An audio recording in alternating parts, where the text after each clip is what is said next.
Hey, I appreciate you watching Mondays with Mike. I just pulled myself a beautiful shot of Kenyan Double A espresso. This is what my wife and I drink every day. A beautiful cup of coffee. What you see here is one of my pets, my baby. This is a DeLonghi Magnifica.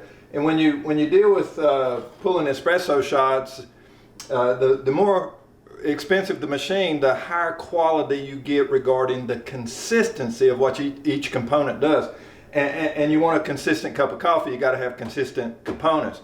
That word consistency got me thinking about the Christian life. God really longs for us to be consistent in the right things. We're all consistent. We're creatures of habit, and we're gonna be devoted to something.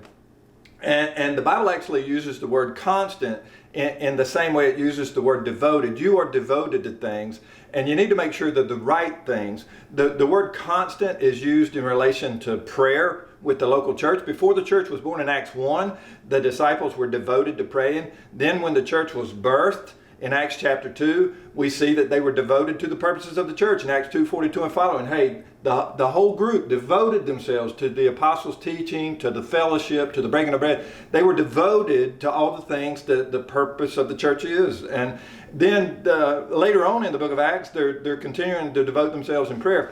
And in Romans and in 1 Peter, we're actually admonished as a whole group of Christians to stay devoted to prayer. But prayer is not the only thing that we should be consistent at.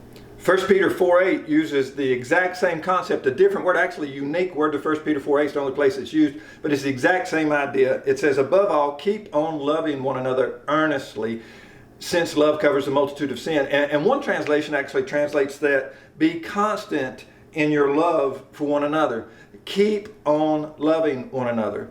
And so consistency is the key, whether it's in parenting, whether it's with your spouse or grandparenting, at work, whatever relationship you're in. It's good to be consistent in that relationship, in the positive things God wants you to be consistent at. So evaluate what drives my life, what's consistent about my life, and am I devoted to being consistent about the right things, because it changes everything. And above all, 1 Peter 4:8 says, above all, be consistent in the way you love one another.